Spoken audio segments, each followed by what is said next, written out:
Hi, everybody. I think we'll get started. Thank you all so much for joining. I know how much you're all juggling at the moment and how busy everything is. So I do appreciate you joining our quarterly HR Leaders Roundtable. It used to be quite sort of a select little group because we used to meet in central London when we first convened these events. But we're opening it up because we know that the issues that we talk about are of interest to many people. So thank you so much for carving out this next hour to join us. I'd like to just let you know what we'll be covering in the next hour, but I would, in the meantime, ask you all to use the Q&A function, to use the chat function, if there's any things that you'd like to discuss, but there will be a nice solid amount of time at the end for a Q&A where I'm actually hoping that I can unmute you and give you your cameras back so I get to see you. I do miss in-person events. So welcome to everyone that's joined today's session. For some of you who are familiar with our HR Leaders Roundtables, you know the format. We normally address an issue that's pressing at the moment. We've had some wonderful guest speakers in the past, some great panelists, and we're very, very lucky to be joined by one today. I'll come onto her in a moment. And for those of you who are new to our events, welcome. These events were originally convened, like I say, as in-person events. But the reason that they were convened was so that HR leaders, anybody in that position where they were responsible for others, could meet in a safe space to not only talk about industry standards and best practice and what's coming up along, on the horizon, but to share in a confidential space some of the challenges that they're having. And even in this online world, we're hoping to still capture some of that confidentiality, some of those Chatham House rules. So though you'll notice I'm recording the session, I will stop recording it before our invited guest joins us for a lovely little panel that we're having, a little question and answer session. And of course, we will not be recording when you ask your questions. We want this, as much as it can be possible in this digital landscape, for it to be confidential and for it to be a safe space for you to share anything. I will be sharing some slides. The first half an hour it will be sort of like a presentation, and then I will stop screen sharing. I think we're all, sick to death of PowerPoint, and we'll open it up when I invite our invited guest, and like I say, for the Q&A. So what are we going to cover today? Well, the first thing I'd like to do is to recap the evolution of the wellbeing at work. I think you've joined this session because, of course, you're interested in making these people changes within your organization. But I'm sure that you've heard from, peers on your leadership team of this newfangled thing. We talk about wellbeing at work. We talk about D&I. It's all new and it's flash in the pan. So I want to give you some historical context as to, no, it's not a flash in the pan. And unlike what my brother thinks, I didn't invent it in 2017. It's been with us for a very long time. And then after that recap, we'll come to the meat of the session, the reason I imagine that most of you have joined, which is, how do we build that business case? How do we get buy-in from our peers, from the board, from the rest of our leadership teams, to build not just the business case, but a sustainable and embedded business case? And then I also want a little bit of a recap into, well, what do we need to have in place to be ready for wellbeing, to be ready for any innovative or new people programs? What is it that we already need to have in place? And then I'm really excited that we're going to be, well, we are joined by Natalie Ho. She is one of our clients, but I would go as far as now counting her as a friend, as a confidant, as someone that's been a real support over the last 15 months and everything that has thrown. And we'll be in conversation with Natalie. She is the VP of HR at a tech company, Tamir Global. And we'll be talking to her about how she has addressed the challenges that the last 15 months have thrown at her, how her global workforce has responded to those challenges, and what she's learned from that experience. And if you do have questions for Natalie, please use the Q&A function, and we will put those questions to Natalie. And then, of course, we'd like to end with an open discussion for your questions, your thoughts, your observations, not just on today's session, but on the last 15 months. What's good in your world? We'd love to learn from that. So just before I get started, you'd think I'd be much better at Zoom than after a year and a half of it. I'd like to ask you a question before we come to asking Natalie questions and asking questions at the end. I'd love to ask you a question. So I'm just launching a little poll. I hope you can all see it. And I kindly ask you, just so that I've got an idea of what your motivation for joining this session is.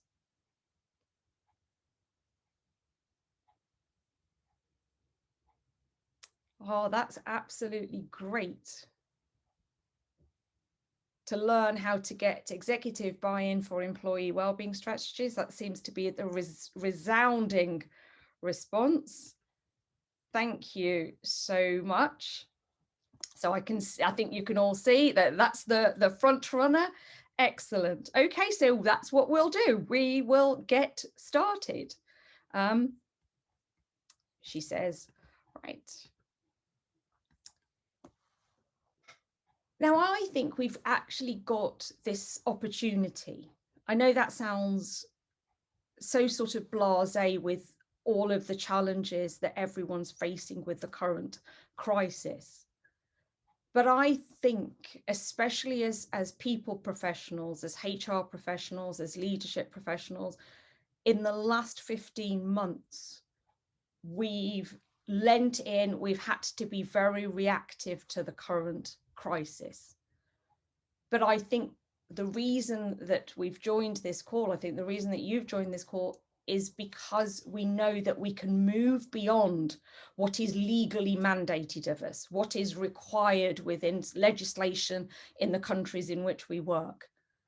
We currently have an opportunity to get out in front of our people agenda, to embrace what is actually possible, to be proactive with what we can improve when it comes to mental health, well-being, and of course, our diversity and inclusion programs. And I hope that this session will start giving you a little bit of a resource to build that business case. And I also wanted to remind you all that we do offer free confidential 30-minute consultations if you want sort of a bit more of a one-on-one approach, so that we can get this buy-in from your board and implement a real people strategy. And like I said, I wanted to remind you about wellbeing at work, what the history of it is. And I'm going to give you some spotted highlights from legislation from the UK. And it will be very similar in whatever jurisdictions you're in. So I just wanted to give you a snapshot of that. that we all talk about health and safety. We talk about physical safety. We talk about hazards, etc. But what few of us realize, that lots of things when we talk about mental health and well-being are also enshrined in legislation. And like I say, they're not something that I manufactured in 2017 when I launched HappyMaven.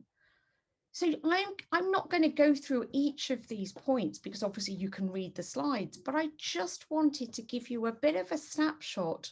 So, and I could have started way beyond, even before the 70s when we were talking about sending, children down mines or up chimneys, and the Victorians, stamped that out. So it goes back for recognizing that within the world of work, we have a duty of care to our people. And when we start looking in the early 2000s, working time directive, so looking at the hours that we actually put in, a lot of this became enshrined in law. And in 2017, we had a huge piece of research commissioned by the then Prime Minister in the UK, Theresa May, and she commissioned a mental health charity and Deloitte to actually crunch the numbers as to what poor mental health in the workplace was costing us. So even at that point, there was a recognition that this was not an individual issue alone. It was a society-wide issue and it was an economic issue. And the moment it becomes an economic issue, it becomes a business issue.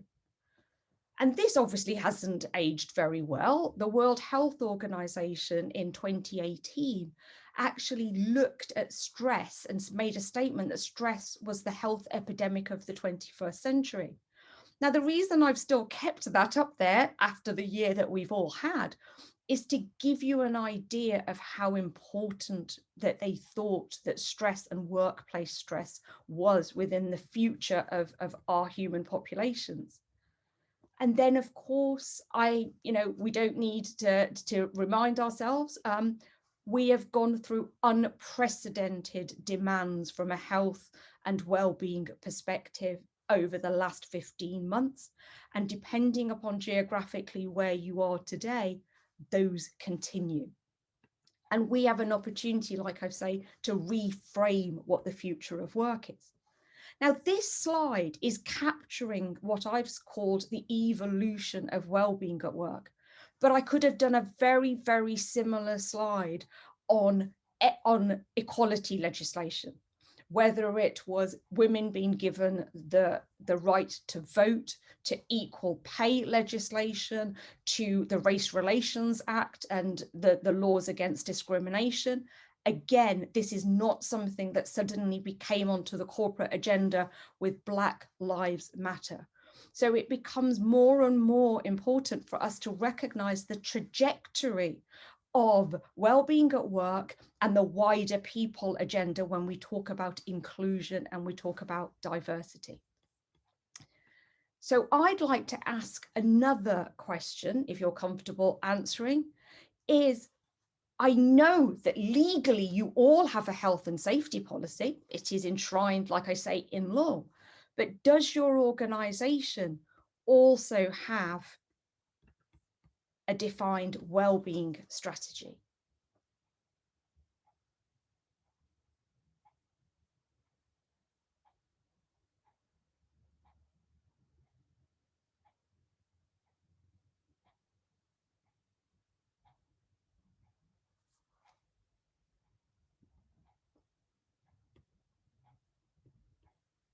Thank you. Interesting.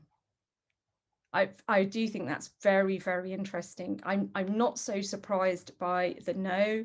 And I wish I was surprised by the middle one, that yes, you do, but it's underutilized or unsupported.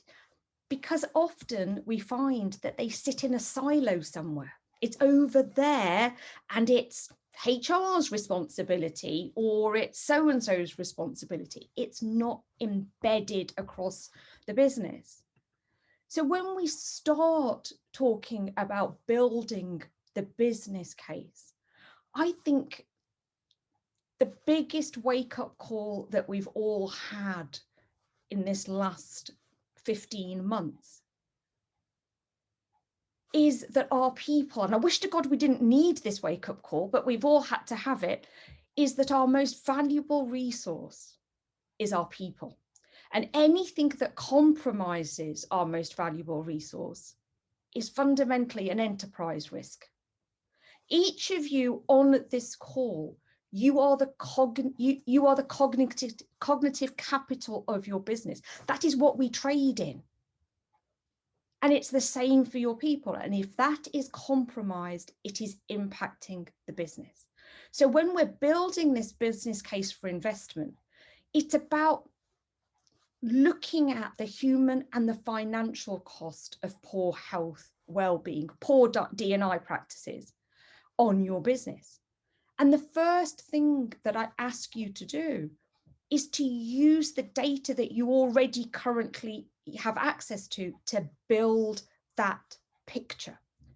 So over the next few slides, I'm going to recap over some of the challenges that we've had recently, but I want you to appreciate that even before March 2020, it wasn't a bed of roses. So a lot of the statistics I'm going to share now were on the back of an already compromised employee population.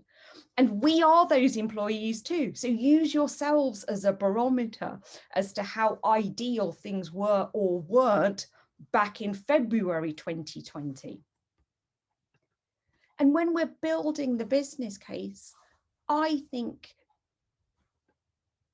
the data is important, the insights are important, the metrics that back it up are important. But I think also leaning into the experience that everybody has had, the CFO, the CEO, everybody becomes critically important. Never before have the lines between work and home been so blurred that we are all recognizing some of these challenges. So again, leaning into what is happening within your organization, where have the stresses been, where have the compromises been, who's carrying the bulk of that work, gather that in a story, if not in a business case, and it becomes a place that we start. And then using some of the global metrics that when we talk about that, our mental health issues at work negatively affect home life, what does that actually mean when home is now the office and office is now the home? When your children are homeschooling in the next room, what impact is that going to have on when we're talking about business health, when we're talking about productivity? It becomes absolutely critical. And even though in parts of the world we're beginning to ease out of lockdown, in many swathes of the world, Natalie will speak to this as well, working with a global population, the situation continues to absolutely be quite critical. And even once we are easing lockdown across the world, what other anxieties and fears has it generated in our peers, in our employees, in our teams, and what are the consequences of those going to be? This statistic from Myers-Briggs is actually a few years old.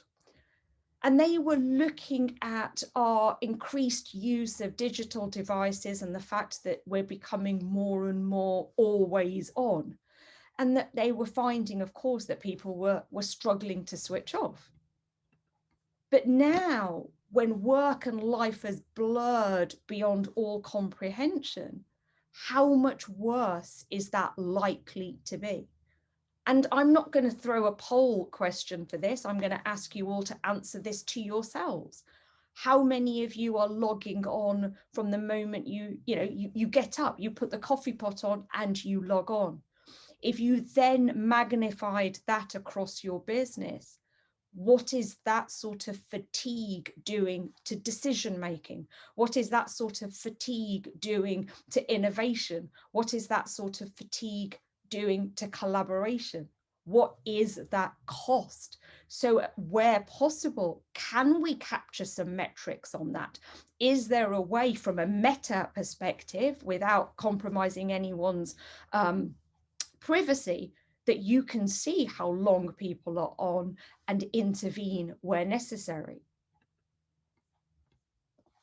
And that's from a mental health and an anxiety perspective. What about from a diversity and inclusion perspective? A lot of noise in June, July of last year around Black Lives Matter, but how much of it has actually shifted since then? How many of us found ourselves convening little forums and thought groups, and then, you know, other things got in the way, other priorities became really, really critical. There is so much evidence, and we can support you with this, as to the benefits of having a diverse workforce, of having an inclusive culture. This has all been compromised within the last 9 months as other priorities take center stage. But longer term, what are the risks if that's what we do?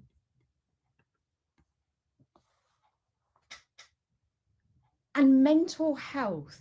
When I started talking about mental health in the workplace 4 or 5 years ago, it still felt like it was a bit of a niche subject.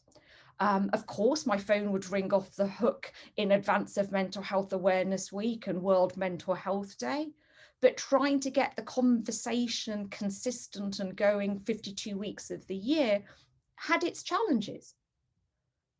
What we have all found over the last 15 months, that mental health has come out of the mouths of princes, prime ministers, CEOs, workforces across the globe.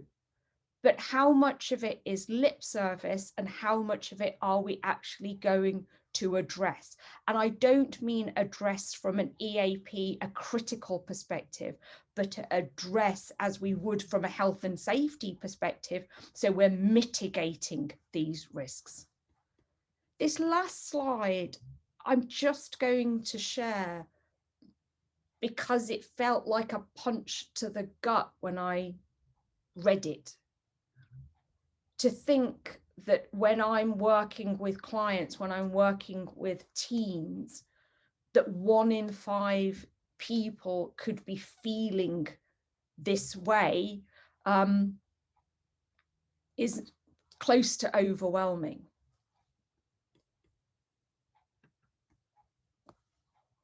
But saying that, I do think there's hope. Look at how many of you have joined today, who have carved out an hour of your day to join this session because you do want to make a difference. How many CEOs, how many leaders have talked about how we can make the world of work better. So I do think that there's an opportunity for us to seize this moment, to absolutely and especially look at our own spheres of influence. Doesn't matter how small or large our organizations are, how can we put our stamp on the future of work? I often have to remind myself that the way that we've worked, the way that we worked before March 2020, has only existed in the human population for about the last 100 years. It's only existed since the Industrial Revolution, where we physically needed people to be at a foundry or at an assembly line at the same time. How can we absolutely get in front of the future of work, whether that's working hours, whether that's where people live, where people work? Is it hybrid working? How do people collaborate? There is absolutely an opportunity to reimagine a different future. And even if we're unable to reimagine that future because it is so vast, things will certainly not ever go back to what they were in March 2020. So in the UK, employees have always had the right, well, not always, but enshrined in law, it is the right that they can ask for flexible working.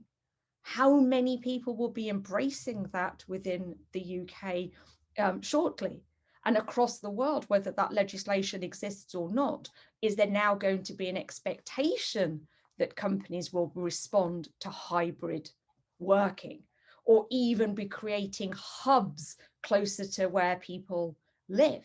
Who's to say that a commute, you know, I've done a lot of work in Bangalore, and there are taxis that bring people into the city and out again. A city that is choked and gridlocked and lost its moniker of being the garden city because of what we as people have done to it. So there is this opportunity to really reimagine what the world of work looks like. And again, with diversity and inclusion, whether we call it inclusion, diversity, DEI, we all know what it means. And we all keep waiting for all other things to be equal and to be handled before we'll get to it. Well, let's get to it now. We've really learned that anything is possible. We all shifted. Doesn't matter whether our organization is 5 people or 50,000. We shifted to remote working in a matter of days. So when the will is there, it is possible. It's exactly the same with creating seats on the board for marginalized groups, for recruiting differently, for doing things differently. And again, how can we use the data that we've already got within our organizations? Sometimes we don't want to look at it. Of course we don't. Sometimes we go, oh no, we don't ask those demographic questions because we're fearful, because we don't know what we'd do with the results. But the truth is, how can you make a difference? How can you change something if you don't know where you've started? If you don't know what you're trying to shift the needle on, how will you know? In the UK, many big companies pushed back on gender pay gap reporting this year because they were dealing with other stuff. You're pushing back on something that is a mandatory requirement that I refuse to believe that you haven't got at your fingertips. And now with the move for ethnic pay gap reporting again in the UK, those facts and figures will give us a picture.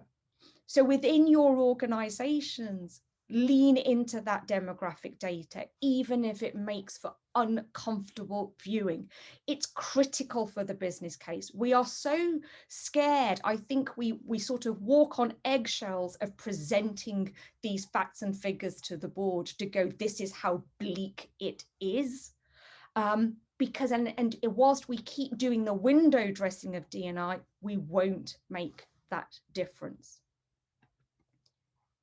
And I strongly believe this. I strongly believe that we have an opportunity to humanize the future of work. There might be loads of think pieces about AI, but AI actually gives us more of a focus on the human elements, the things that AI cannot do, the things that AI will never be able to replicate. And like I say, everybody on this call, it's our cognitive capital that we bring to the workplace. That is going to become absolutely critical when we think about the future of work. So I do think that we can refocus, we can rethink about work and how we contribute. When we talk about efficiencies, when we talk about productivity, what do we actually mean by that? When we talk about collaboration, what do we mean by that? So I do think we've really all got an opportunity to lean in, as I say, to this future of work. And when we're building the business case, if we need to be reminded as to what a robust wellbeing strategy, what a fully embedded D&I I won't even call it a program because it's embedded. What a fully embedded D&I culture looks like. A little reminder of all of the things that you get, all of the stuff that comes as a buy one, get one free. We talk about improved morale. We talk about the brand so that people will want to work within your organization. We'll talk about sustainability. It is going to be one of the key factors over the next decade, sustainable, whether that's environmentally sustainable, whether it's sustainable within your people approach. It's all going to be stuff that's under the lens, that whether it is shareholders, whether you're thinking of an IPO, these are the things that are going to come under the microscope. And if that still doesn't convince you, because you're going, well, I'm going to have difficulty taking improved morale to the board, there is more and more national and global data as to how having a more diverse workforce is leading to more profitability, having a more obviously mentally resilient workforce is helping us to lean into challenges. And from the numbers alone, a return on investment of £5 for every £1 invested in a mental health program. And this investment at the lowest level, I am talking about mental health first aiders, EAPs, etc. That will give you a return on investment of £5 for every pound invested. But if you take it further up the scale, if you are making interventions before people have reached crisis point, the figures are even more attractive, that the return on investment can be as much as £30 for every £1 invested in a people program. So back to yourselves for another poll question.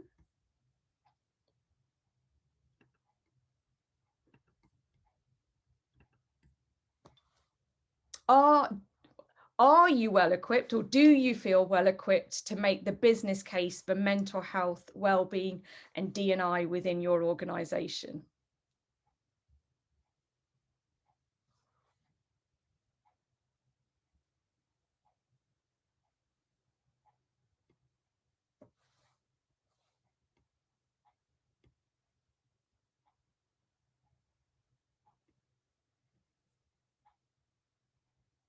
Oh, this makes me so optimistic. This does make me really optimistic. Great. Well, let's try and, you know, for the almost, let's get you across the line. And for the yes, I hope when we come to the discussion and the Q&A, you'll share what you've been doing. Fantastic. So I'm going to stop screen sharing now because I'd like to see some of you as well. And what I'm just going to recap on is,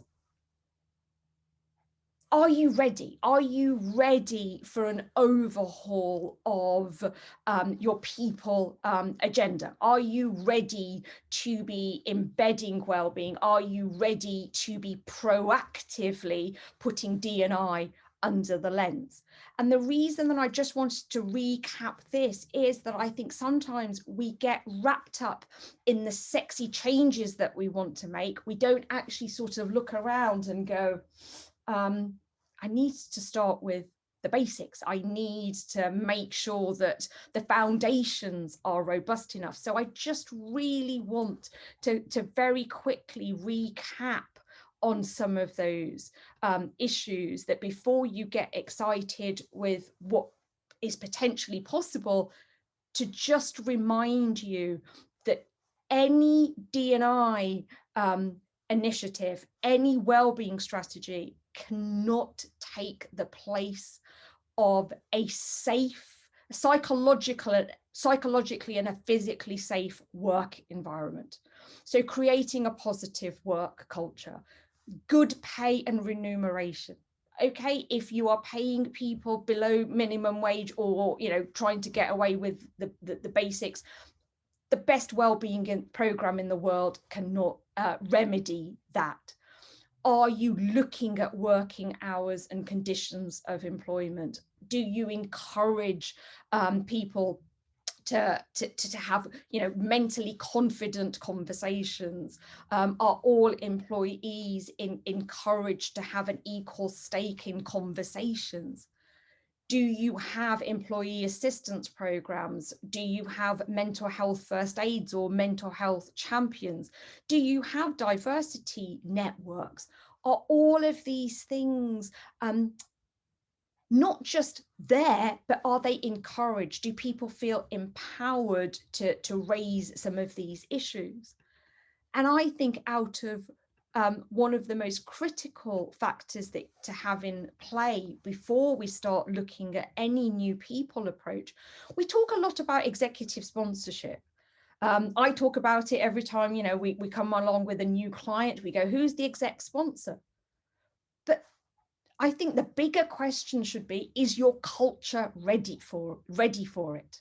Is there commitment from the top, from the side, from everywhere across the business? Are you ready for an end-to-end approach? Having something in the middle that isn't echoed in your recruitment practices and isn't echoed in your offboarding is going to feel really disconnected, and people can smell that.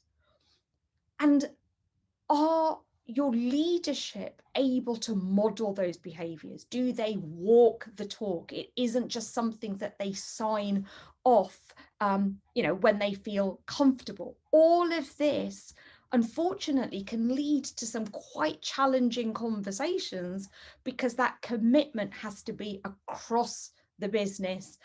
We can't just sort of throw something at it and hope that something sticks. So on that note, I would very much like to invite Natalie to join me. Hi.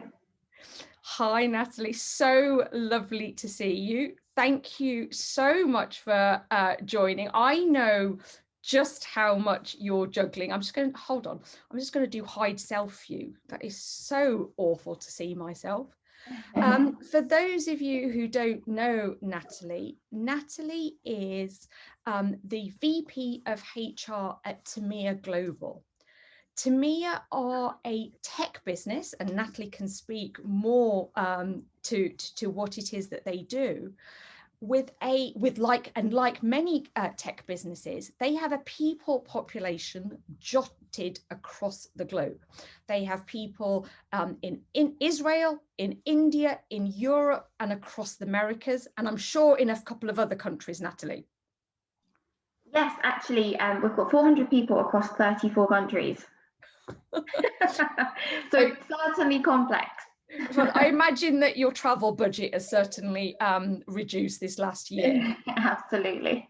So thank you so much for joining us, Natalie. So you are, so for full disclosure, I'm going to stop recording at this point as we'd agreed.